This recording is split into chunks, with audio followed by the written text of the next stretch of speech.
Now it's time for Viking Mail Call, a weekly show where you, the fans, get to ask the questions on your mind and have them answered by former Minnesota Vikings linebacker and coach, Pete Bercich. And now your host, Tom Moore. Hello, everyone, and welcome to a special fan roundtable edition of Vikings Mail Call. I'm Tom Moore from VikeFans.com, and joining me as always is the former linebacker and special teams standout for the Minnesota Vikings, Pete Bercich.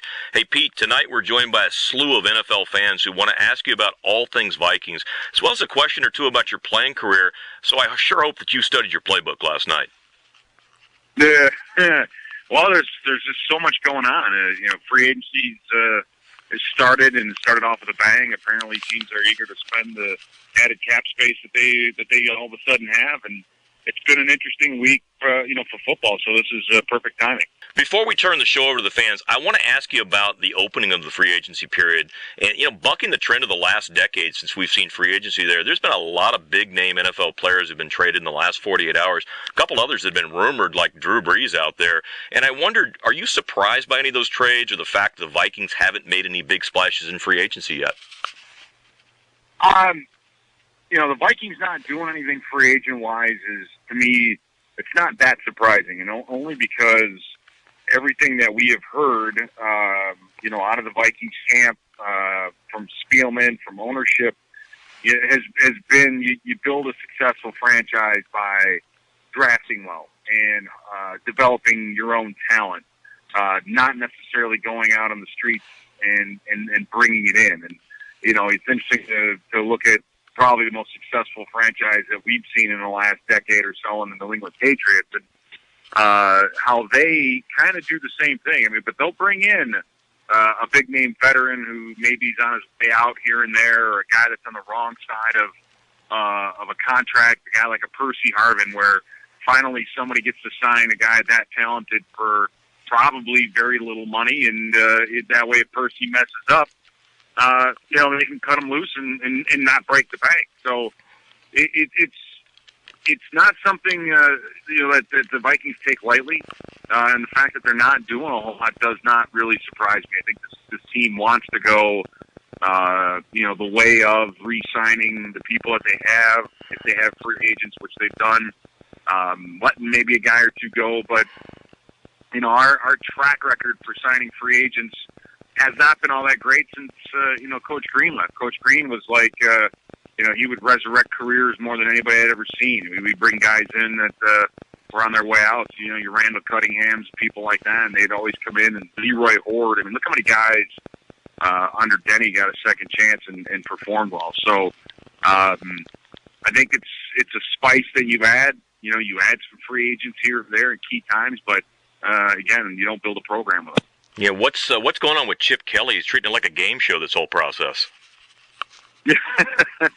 Yeah, he's as dynamic as his offensive plan is. Moving people around and he's picking up a new quarterback in Stafford, and the thing with him is going to be, can he stay healthy? He was not able to do that in St. Louis, so is he going to be able to do it in Philadelphia? Letting his key running back go and send him to Buffalo. Sent him not too far away, but to a town that he would only team he would only probably see in the Super Bowl. Mm-hmm. So it's LaShawn McCoy-Levy. It is pretty interesting. And one of the things you keep in mind is a team that owns the player knows more about him than anyone else. So when guys are willing to let and part ways and let people go, it's interesting. It really, really is. It's an interesting situation. Well, I got to tell you, obviously you being a 7-year NFL veteran, surely you've personally faced free agency when you were a player. Can you tell the fans what the process is like, and how important is money versus having a chance to go to a winning program? How does that play into a player's decision-making process? I think the younger the player is, the more it's about the money. If you're around long enough, you usually don't get a chance to choose when you retire. Most of the time you're forced into retirement.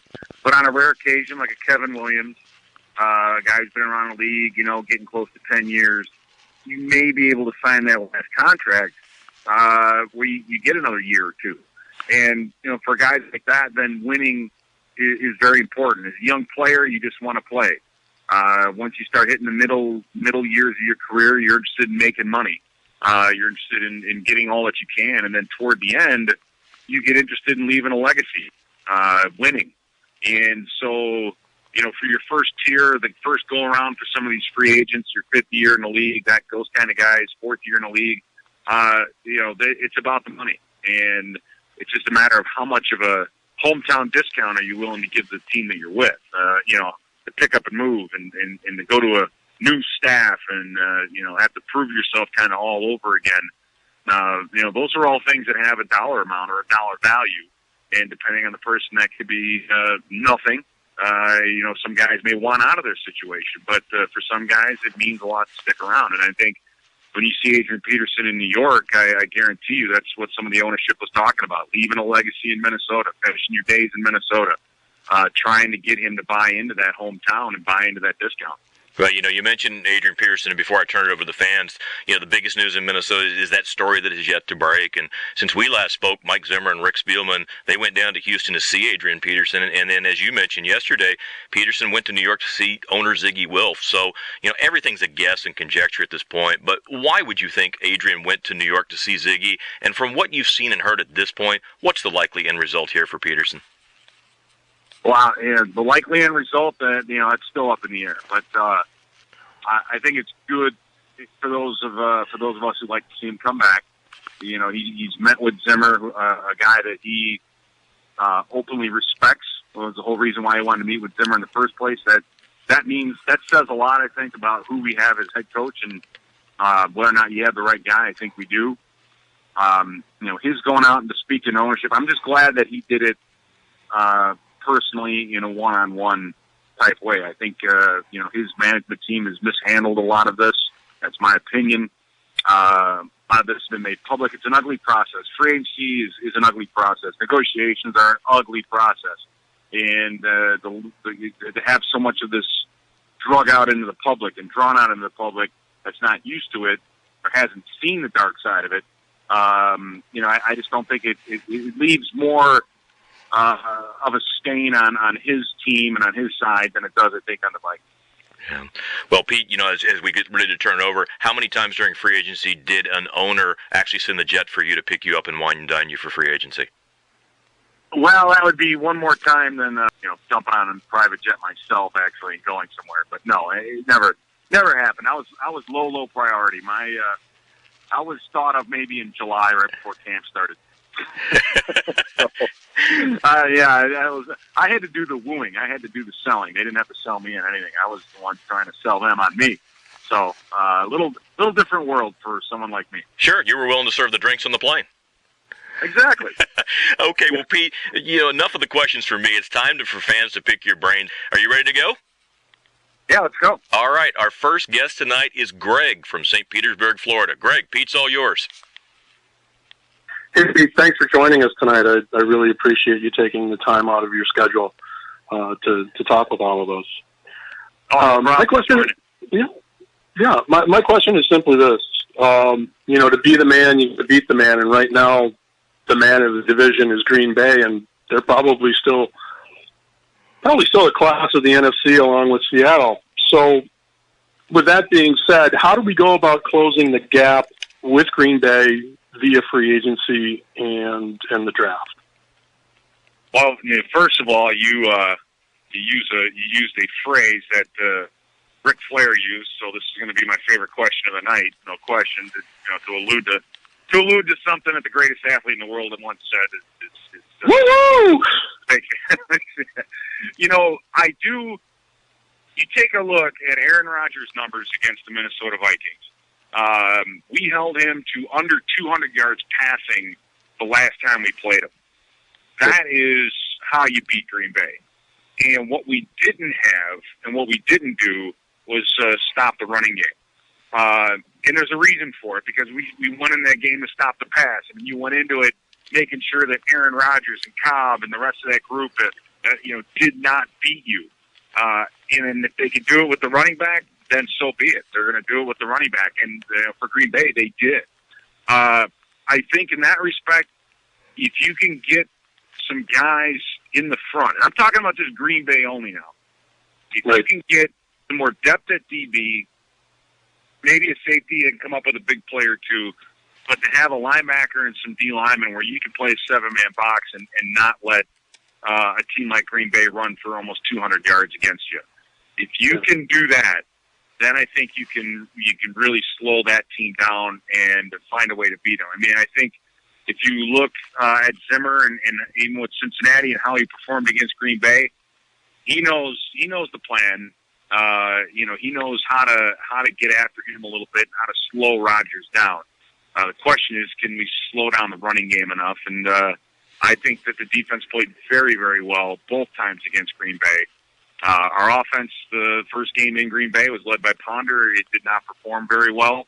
So there's two ways of looking at it. You either charge up the offense to score more points, or you add to the defense and try to slow down Green Bay even more. But I think the scheme's in place. We're just a player or two away defensively, I think, from really slowing down. You're not going to stop them. They're too good on offense, but you can slow them down. Well, Greg, that is a great question. I appreciate you've elicited a response about a wrestler. Let's see how many more wrestlers that Pete brings up during this broadcast. Next up in line to ask a question is Rick from Maple Grove, Minnesota. Hey, Pete. How are you? Thanks for joining us. I'm good. Thanks for being here. I've been a fan for many years, been a fan of the team since the 70s, and enjoyed you as a player, and love you on the radio and love you on Rosen Sports Sunday too. So, well, thank you. I enjoy it. I'm the luckiest guy in the world. I got a great job. I'm green with envy on that for sure. So let me start off with, I think, what's a little bit of a softball, and then maybe something a little bit more controversial or a little bit more difficult. So my first question is around everyone's favorite player, Teddy Bridgewater. So as we head into that sophomore year with him, what is it that the coaching staff is most looking for in terms of development? And then what's the biggest concern or some of the biggest things he still has to overcome relative to rookie year? They're gonna continue to make sure he builds upon what he established and what he did last year. With any rookie quarterback, your offense is going to be a little simplified. And he's going to have a few bumps in the road. Remember, middle of the season, we were so concerned about the long-range accuracy, and that was rectified, or at least looked better toward the end of the season. So, again, a lot of that depends on who's standing behind him. If 28's standing behind him, he's going to have plenty of opportunities to get the ball deep down the sidelines. The other question is, are you going to have another guy out there that can beat somebody one-on-one? That's still, I think, yet to be seen. For Teddy, though, handling more and more offense and how the NFL just changes. There's an ebb and flow to it where you stumble upon something that works. It may work for 3, 4, 5, 6 weeks. Defenses find a way to slow it down. I mean, look at the Wildcat. The Wildcat was everything for a few weeks, a few months, whatever, and now you see it rarely. I mean, it's an evolving game, and can he stay ahead of that curve, and can he handle those kinds of changes? That's going to be the big thing. I think the only thing on my end that I see or that I'm concerned about is just him staying healthy. He had an ankle injury last year, kept him on. I mean, to be a good quarterback in the NFL and to get better week in and week out, you have to be on the field. It's what I think hurt Tavares Jackson the most, literally and figuratively, was injuries. He just could not stay on the field consistently. So for Teddy, I just want to see him get stronger, stay healthy, and stay on the field. I think that's the most important thing. Great question, Rick. But, Pete, we get to break out some bigger guns right now as we get to turn to a female point of view. So right now we're going to ask Sue from Minneapolis. She wants to stay on the offensive side of the ball with her question.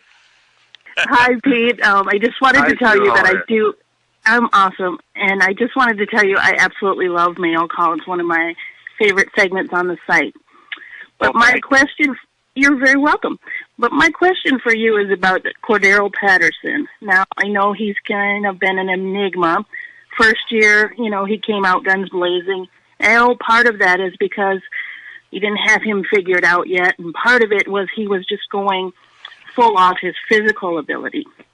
Now, I know the second year, maybe a little bit of sophomore slump, some injuries came up, but it still seems like, and we knew he was raw coming in, so that we also have to consider that.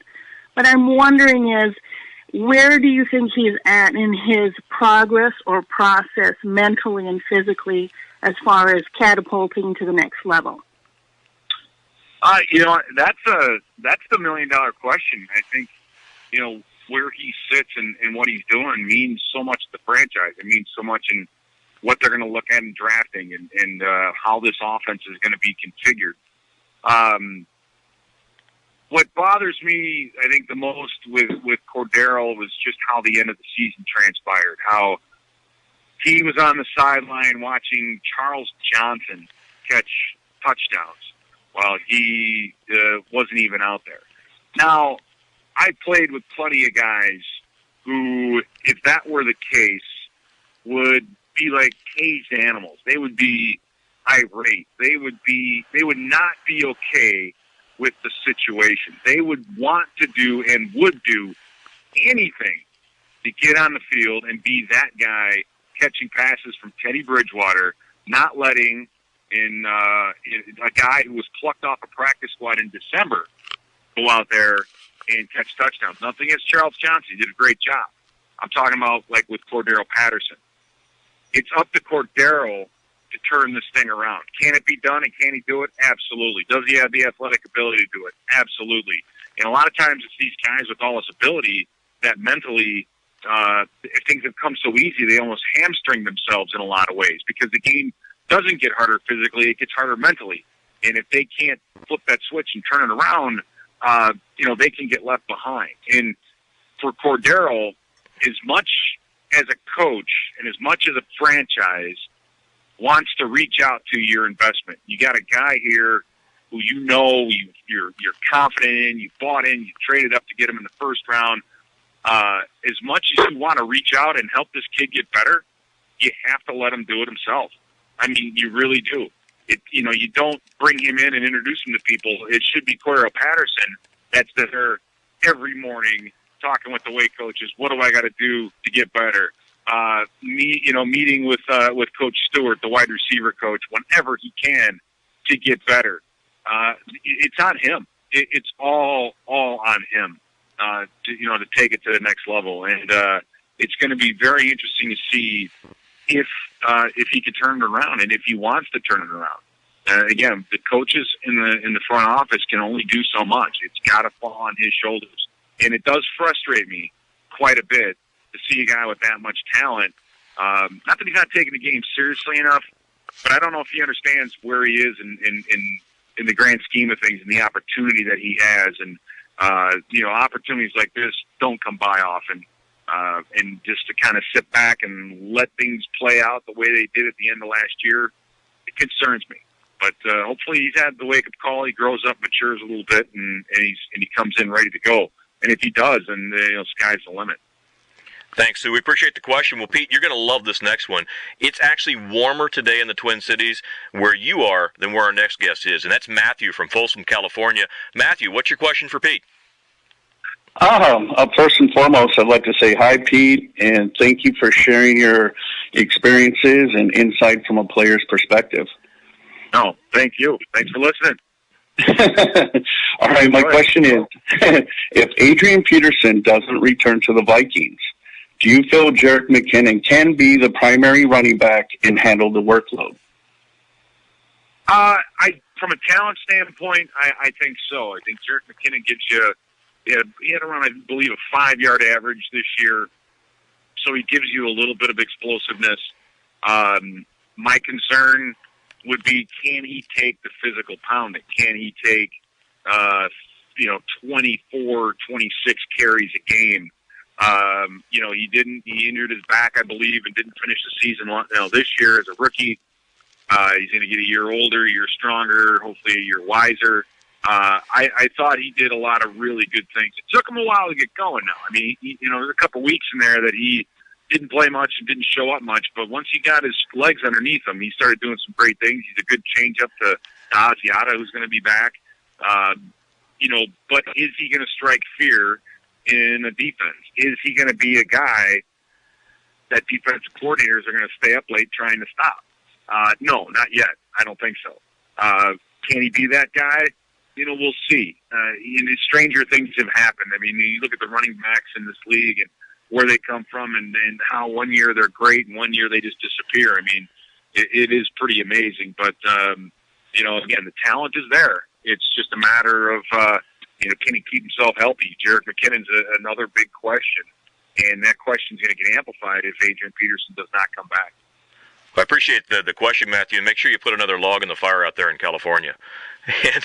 Will do. And by the way, speaking of that, Pete, an old friend of Vikings Mail Call, Ivar Broger, he actually wanted to be here and was going to be here tonight, but he got called into an audition for a commercial out in Los Angeles about an hour ago. But he wanted me to ask this question for him, so I'm going to do the best I can. And what he wanted to know is, with you being a former linebacker and linebacker coach, what would your approach be with Chad Greenway? Would you restructure him and keep him? And if so, at what salary?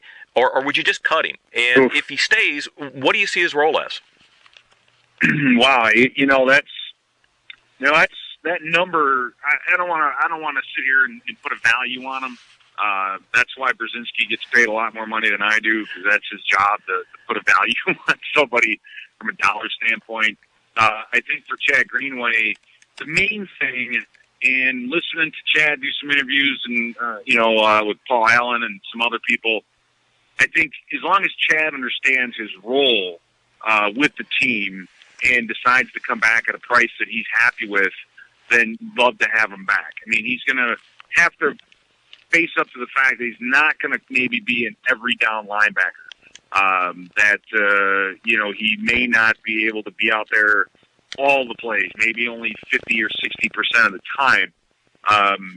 If he thinks he's going to come in and still be the be all end all and the guy that never comes off the field and everything else, and get paid like that, then there might be a little bit of a problem. But I don't see that coming from Chad. I think for Chad, he's happy to be in Minnesota. He wants to finish his career as a Viking.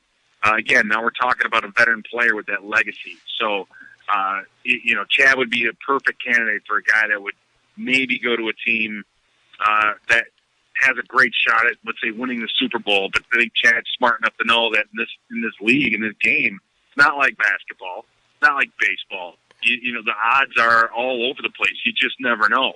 So I think he's more concerned about his legacy with the Vikings, and I think he's realistic about his role on this team. And you'd love to have him as a veteran, and you'd love to have him show the younger guys, what it takes to be a pro.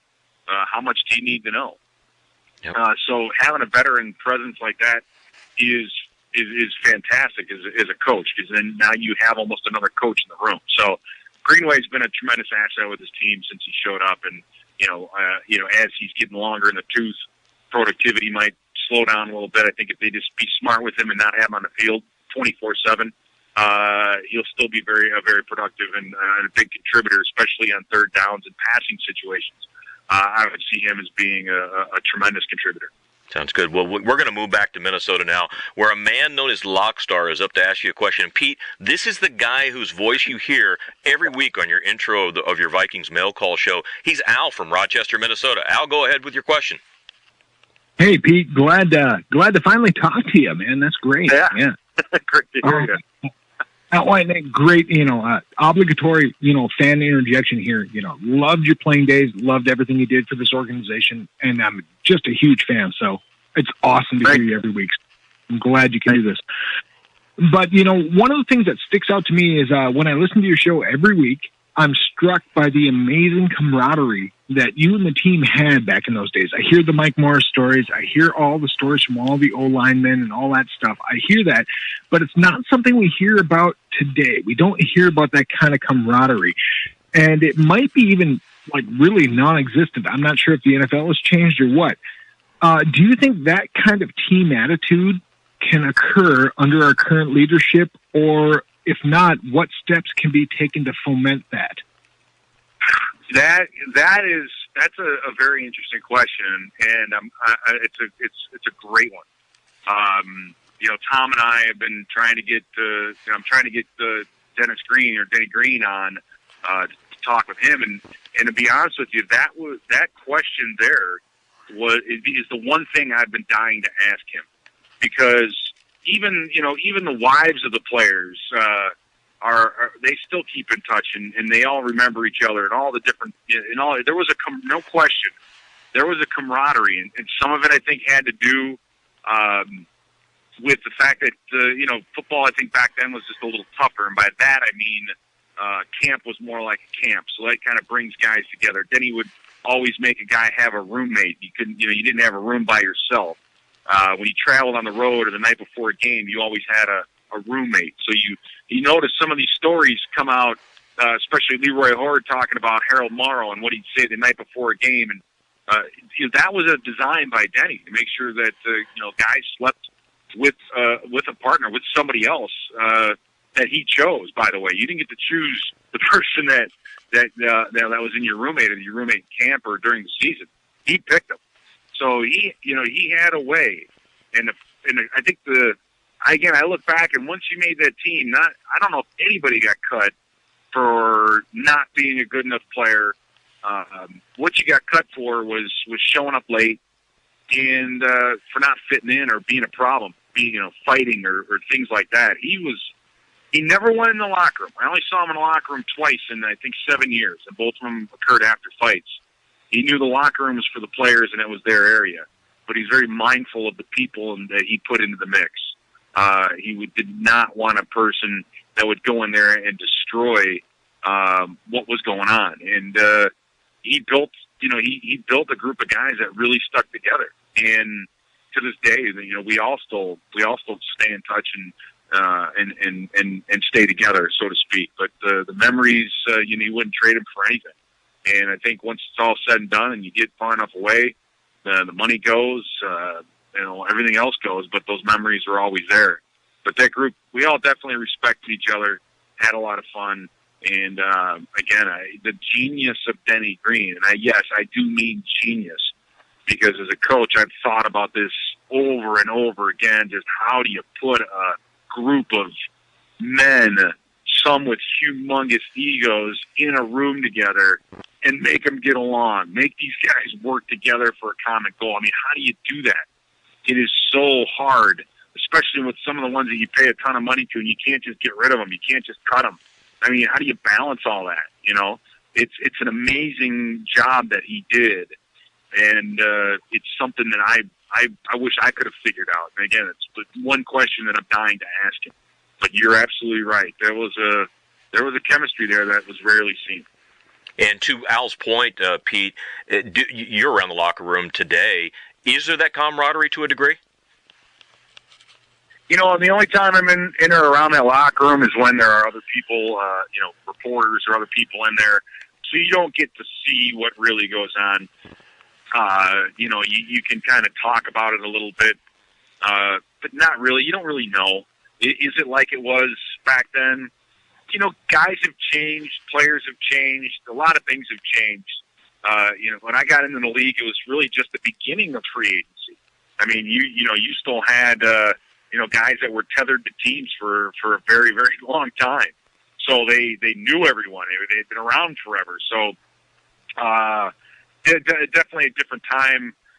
Kids are different now. I mean, they get, they're big stars when they're in high school now, for God's sake, and with media and with everything else. It's just it has changed. As to whether or not that the locker room is similar, I don't know, but I will say this: if you're able to recreate or at least get that group of guys to play together, you have a huge advantage, and hopefully Zimmer's that kind of guy. No doubt. Well, appreciate the question, Al. And now we're going to travel south to hear from Michael in Clarion, Iowa. Michael, Pete's all yours. Hey, Pete. How you doing? I just got out of Waterloo, Iowa. Oh, did you? Yeah. Yeah. That's a good place to get out of. No, just kidding. You're kidding. Like others have said, thanks for doing this. And mail call rocks, man. I love this part. Oh, thank you. I appreciate the video that Tom does. I think it's the most underrated part of the whole thing is just the PV and the video that he comes up with makes it great. Yeah, it's great to hear all the information you have too, man. My question is a two-parter. As a former player who has sat in the film rooms, just how valuable is that time to dissect the game film on the opponents?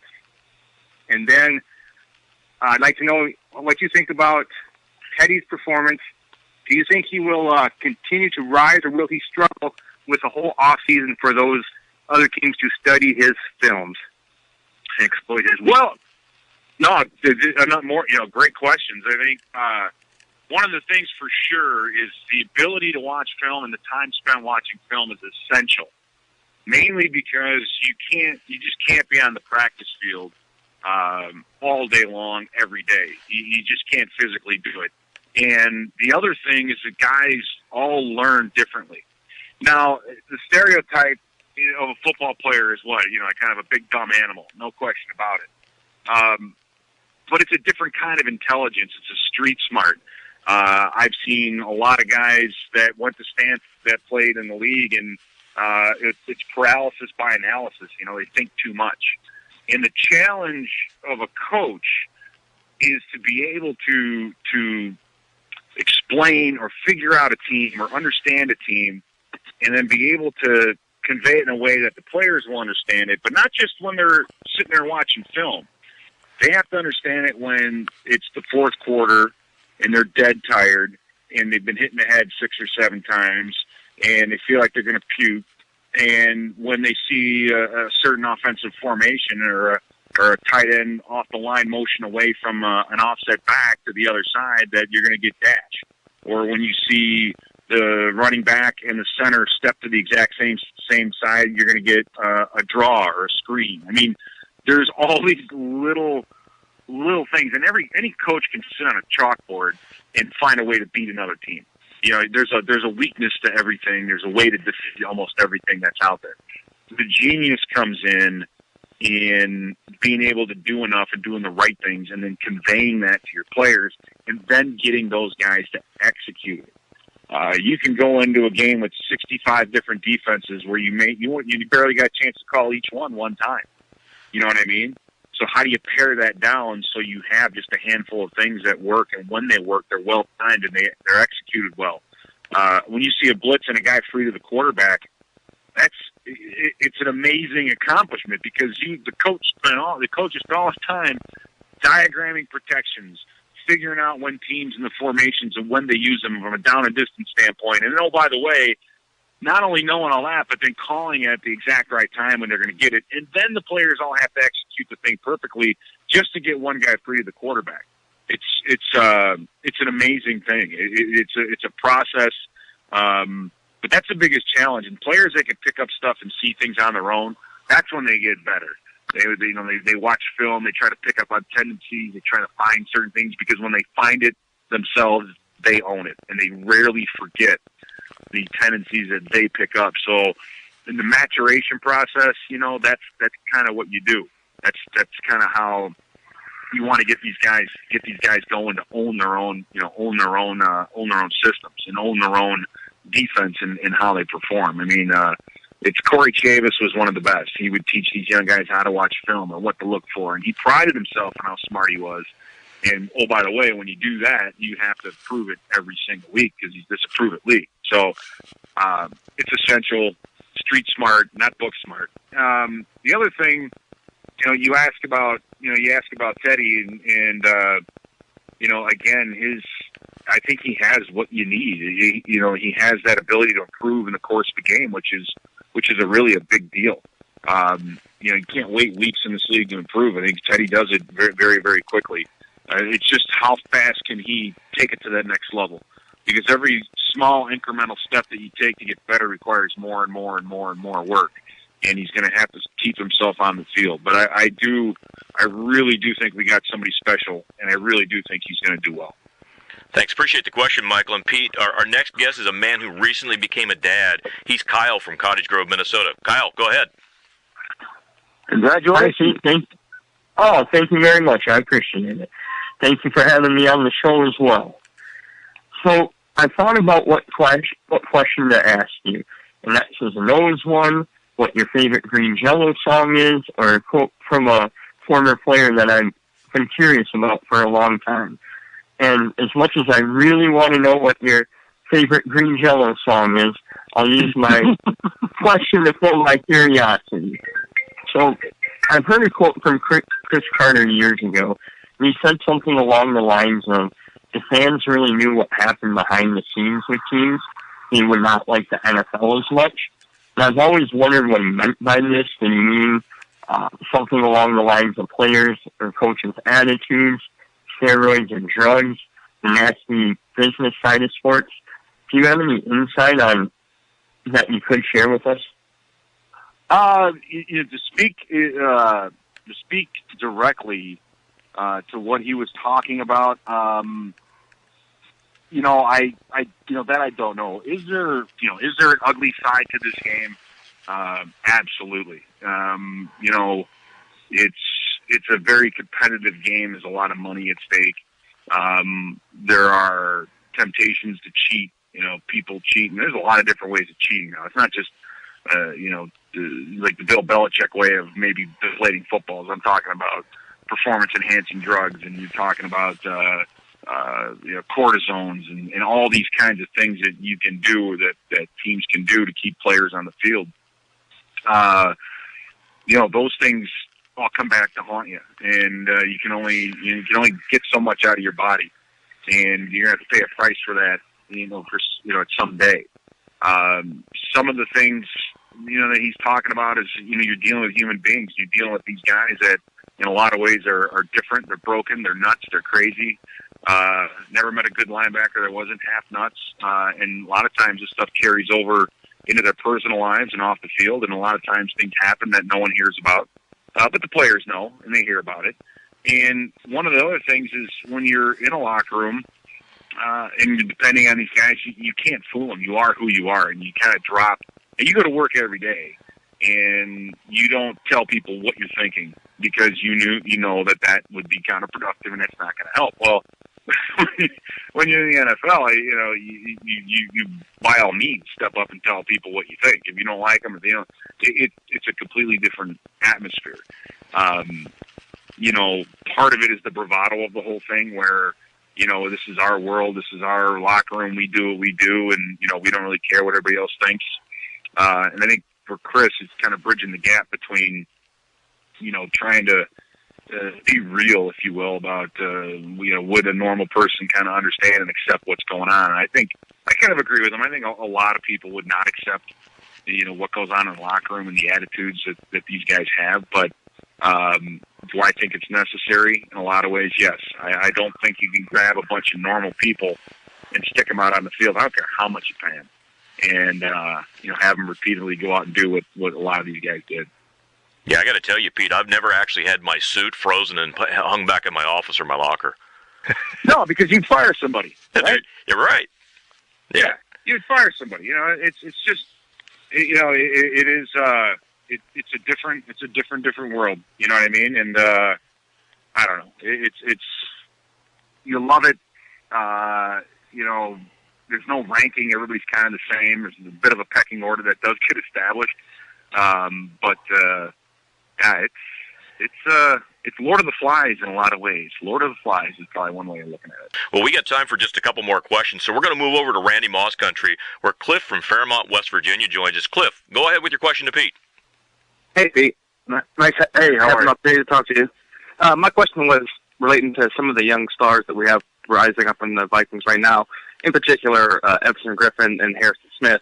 Why is it that guys like this, and a lot of times on a team like Minnesota, aren't nationally recognized as soon as players on other teams in bigger markets like New England or Dallas or such, or whatever? Is there something else that the team could be doing to market their players better nationally? And I would add to that, being in West Virginia, for example, I can only ever buy Adrian Peterson gear. They never have, even in the NFL shop book, typically, it's up until this last few years, it used to only carry one or two Vikings players. Another team would have 5 or 6 different players you could choose from.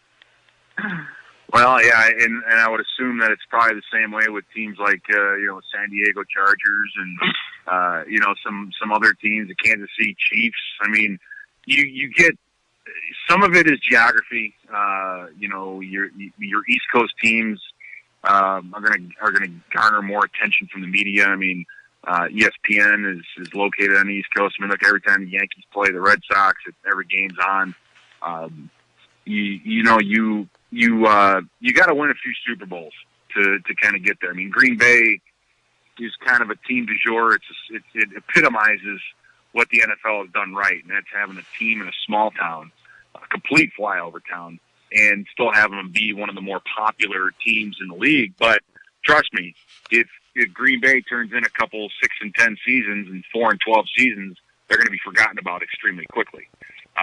Your Chicago Bears, your big market teams are the ones that, they're the ones that are going to, dominate, dominate the T-shirt business and the jersey business. And I don't know if there's really a whole lot you can do about it. I mean, having Adrian Peterson has kept the Vikings on the map for quite some time, and losing him, it's going to lose. If we lose him, it'll lose a lot of attention, for the team. So, you mentioned two players, Everson Griffin and Harrison Smith.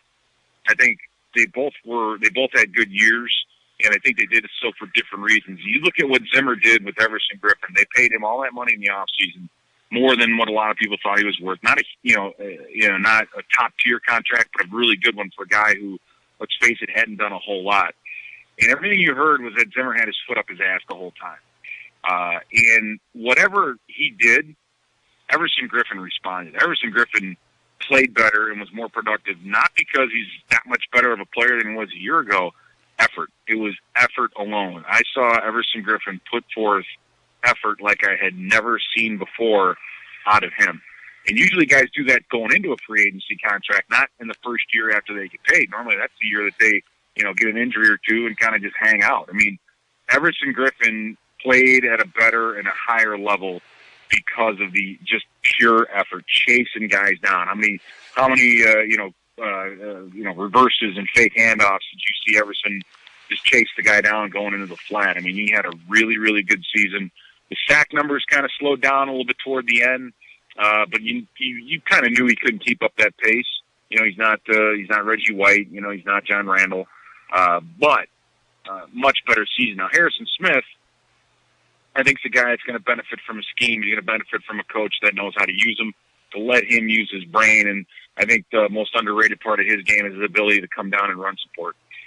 He can come from 14 yards deep, read the run, take a beeline to a running back and bring him down, and I mean down right away. You don't see a lot of safeties who can run like that, be able to tackle in space the way Harrison Smith does. And as he gets better and is able to do more, I think Zimmer has enough arrows in the proverbial quiver to put him in position to succeed. So I think you're only going to see more out of Harrison Smith, and you're only going to see more out of Everson Griffin. So, but two very good examples of guys that I think have benefited from the new regime.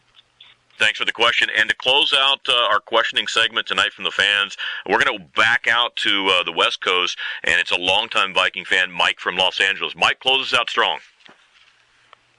Thanks, Tom.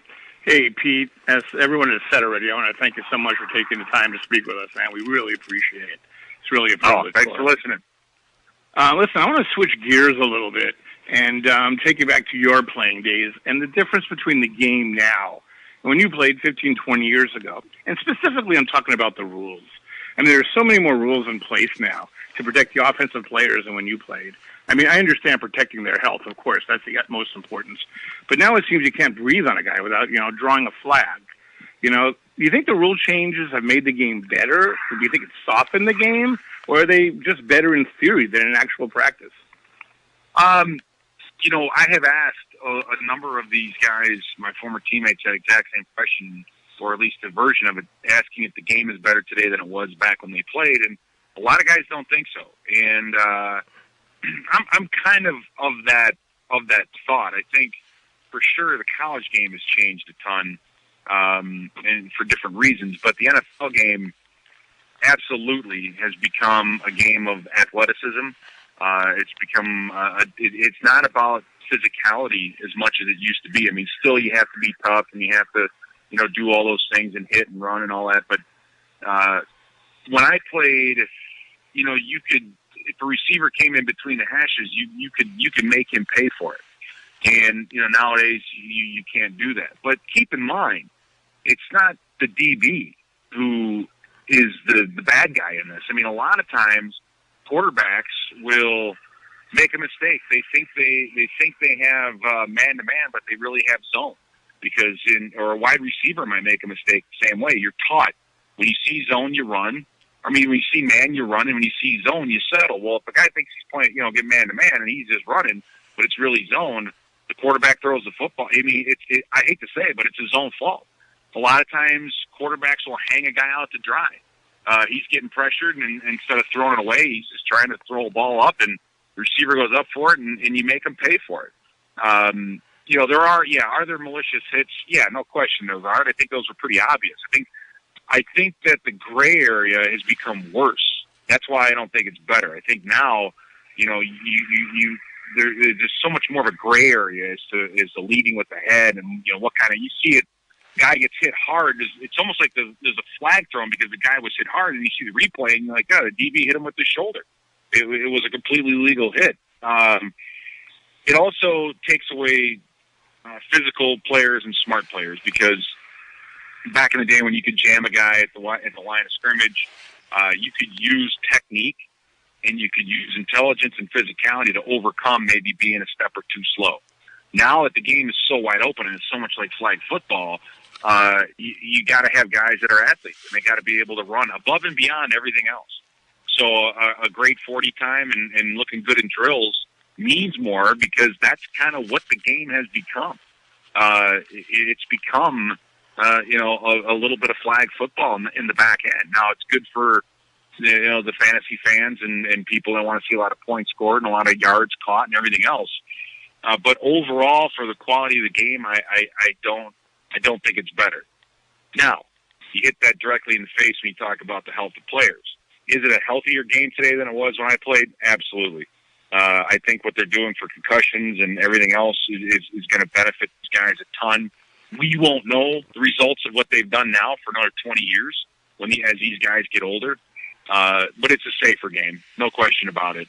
But is it a better game? No, I really don't think so. And in a lot of ways, it's probably had to come to this level. Now, can they go too far and take even more away from the game? Well, that's a possibility. But that's for guys like the commissioner to figure out and let them deal with it. But I still love it. It's still the best game on earth, no question about it. And just hopefully they don't change it too much more.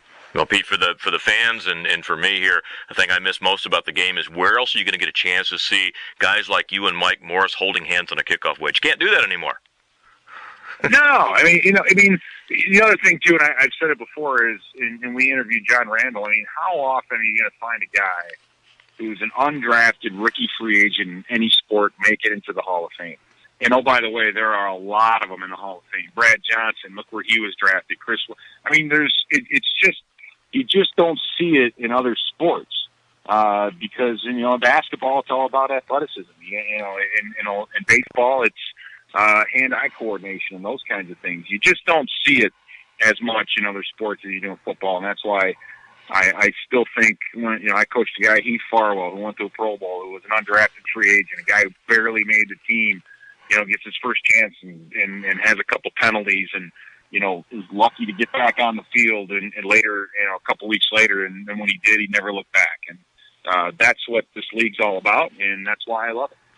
Well, Pete, it seems we just got started, but that brings us to the end of this special fan roundtable edition of Pete Bercich's Viking Mail Call. We want to thank the group of folks that joined us tonight, and we want to remind the other fans out there, don't forget to follow Pete on Twitter, @PeteBercich, where he'll give you his thoughts on all the Vikings and NFL offseason moves. And we want to remind you that Vikings Mail Call will return next week, when our guest will be Lester Spite, who is better known as the actor who plays the infamous Terry Tate office linebacker character in the popular Reebok commercial series. So until then, for Pete Bercich, I'm Tom Moore. So long, everyone.